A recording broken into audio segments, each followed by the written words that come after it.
J'ai un gros problème.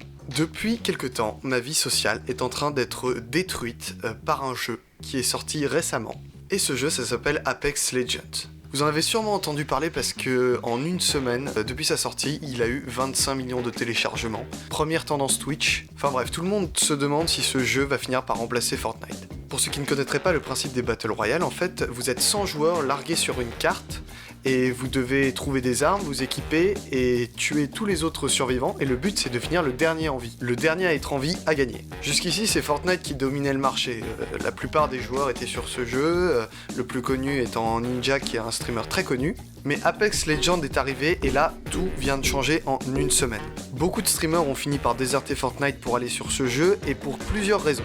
Tout d'abord, c'est important de définir le jeu en lui-même. Qu'est-ce que c'est Apex Legends ? C'est un jeu qui a été développé par Respawn, qui est à l'origine des deux Titanfall, ainsi que de certains Call of Duty. Il n'y a pas du tout eu de communication autour de ce jeu-là, quasiment pas, on n'en a presque pas entendu parler avant sa sortie, pour plusieurs raisons.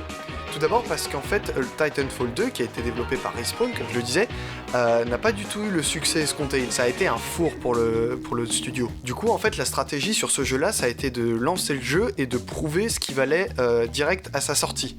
Il y a eu très peu de campagnes de promotion autour de ce jeu-là, ça s'est fait principalement par le bouche à oreille. Mais Apex Legends, qu'est-ce que c'est ? En fait, pour définir le jeu, il faut faire une comparaison vraiment foireuse. Le jeu est un peu un mix entre PUBG, qui est un battle royale très sérieux et où vous êtes lâché sur une map et là aussi vous devez trouver des armes et c'est assez réaliste. Overwatch, qui a été développé par Blizzard, ce jeu il joue un peu sur les deux tableaux. En fait, ça reste un battle royale assez classique. Le but c'est toujours de survivre et de finir à être le dernier en vie. Mais là où Respawn a fait fort, c'est qu'ils ont innové au niveau de plusieurs choses. On sent vraiment qu'ils ont voulu mettre la main à la pâte et essayer de voir ce qui se faisait de meilleur dans le milieu. Ce jeu il a plusieurs grandes forces par rapport à ses concurrents. Tout d'abord, la première c'est les personnages qu'il propose. Actuellement, le jeu nous propose de jouer 8 personnages avec chacun ses capacités, son histoire et ses caractéristiques. Vous aurez par exemple un personnage qui va lancer des fumigènes, un autre personnage qui va être le médecin, un autre personnage qui va réussir à détecter les ennemis, etc. Donc en fait, l'intérêt aussi durant les parties, c'est d'essayer de trouver des personnages qui se complètent avant de débuter et de trouver des synergies entre eux, d'essayer de les faire marcher ensemble si vous voulez. Si par exemple vous combinez un des personnages qui s'appelle Bangalore et qui arrive à tirer des fumigènes avec le chasseur du jeu qui s'appelle Bloodhound, vous allez faire un massacre, très clairement. La deuxième force de ce jeu, elle réside dans son gameplay. Globalement, ça reste un gameplay assez nerveux, beaucoup plus que Fortnite. Vous n'avez absolument pas de construction, vous avez que de la collecte d'objets, c'est-à-dire vous allez devoir chercher les armes et les équipements sur la carte ou dans des caisses disséminées un peu sur toute la carte. Et justement, vous aurez pas mal de nouveaux accessoires qui viendront vous aider durant votre partie, comme des grenades par exemple, ou alors des boucliers qui vous protègent quand vous êtes mis à terre, etc. Vous avez également une énorme liberté de mouvement avec plusieurs accès à des grappins qui vous permettent de glisser dessus et de parcourir des distances assez rapidement. Également, ce qu'il n'y a pas dans Fortnite ou dans PUBG par exemple, c'est la capacité à glisser. Tous ces éléments combinés, en fait, ça va faire que le gameplay va être très nerveux et très intense. Ça va rendre vos parties toutes différentes et vous aurez jamais la même situation 2 fois de suite. Ça impose également aux joueurs d'être beaucoup plus prudents et beaucoup plus stratégiques dans leur choix. Parce que le jeu est facile à prendre en main, mais les personnages sont eux très difficiles à maîtriser complètement. Il vous faudra donc pas mal de temps avant de complètement maîtriser à 100% un personnage, de l'utiliser vraiment au maximum de son potentiel. Et la troisième chose qui est très forte chez Apex Legends, c'est son modèle économique. C'est-à-dire que vous n'aurez pas à dépenser d'argent normalement pour progresser dans le jeu. À chaque niveau prix, vous allez gagner une caisse, et cette caisse va renfermer des cosmétiques. Ça peut être par exemple des skins, des bannières, des phrases et des répliques, etc. Et les ressources collectées grâce à vos parties accumulées, plus ce que vous trouverez dans les caisses, ça sera que dans le but de vous faire acheter des cosmétiques et des personnages. Vous pouvez bien évidemment acheter des pièces qui vous permettront d'échanger plus vite des ressources et donc acheter plus vite de cosmétiques et de personnages, mais globalement, vous n'aurez pas besoin de dépenser de sous pour avoir une vraie progression. Ça sera juste des petits outils pour frimer à la récré, mais ça n'impactera pas vraiment votre expérience de jeu.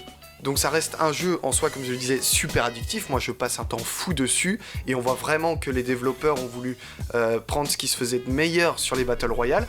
Mais également il va falloir plusieurs éléments pour que le jeu se maintienne à son niveau actuel et même continue à progresser. Tout d'abord il faudrait que Respawn Entertainment continue à faire des mises à jour régulièrement, à ajouter du contenu, des personnages, de nouvelles armes, peut-être de nouvelles cartes, bref, à offrir de la nouveauté aux joueurs.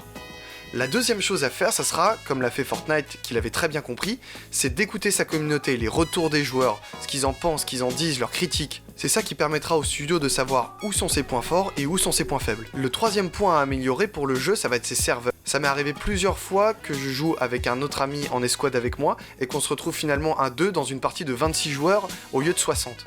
Faut savoir que le jeu se joue uniquement à 3. Ça va vous obliger à essayer de trouver des personnages qui se complètent bien là aussi. Le nombre de joueurs maximum par partie est de 60. C'est le nombre idéal de joueurs parce que la carte est assez petite. La carte en elle-même, elle est extrêmement variée. Vous aurez vraiment plein de coins différents et vous aurez une tonne d'armes et de munitions à disposition. Une autre grande force de ce jeu, c'est dans sa gestion de la communication entre les coéquipiers. Respawn Entertainment a mis en place un système de ping qui va être très utile autour des parties.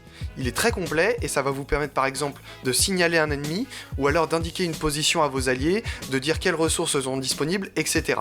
Ce qui fait également que votre personnage va passer sa partie à parler. Il donnera des messages, comme par exemple je vais dans cette direction, ou alors je recharge, je suis attaqué, ce qui fait que vous n'avez absolument pas besoin de micro pour jouer à ce jeu. La communication elle reste super facile, vous aurez juste à utiliser votre touche de ping pour signaler un élément à un allié. Il y a encore beaucoup de streamers qui se posent des questions sur le fait que Apex Legends remplace Fortnite dans le futur ou pas.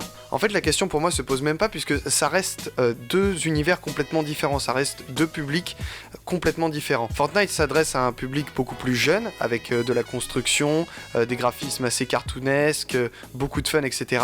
Apex Legends, lui, s'oriente vers un public beaucoup plus ciblé, beaucoup plus, en tout cas, sérieux. Dans ses mécaniques, il s'inspire beaucoup d'Overwatch pour ses personnages, et dans ses déplacements et son gameplay, il a repris tout ce qu'il y avait de bon à Titanfall. Voilà les amis, la vidéo est terminée, je voulais juste parler un petit peu de ce jeu auquel je suis complètement addict et sur lequel je passe énormément de temps en ce moment. N'hésite pas à t'abonner et à lâcher un pouce bleu si la vidéo t'a plu. Quant à moi, je te retrouve très vite pour une nouvelle vidéo. Ciao!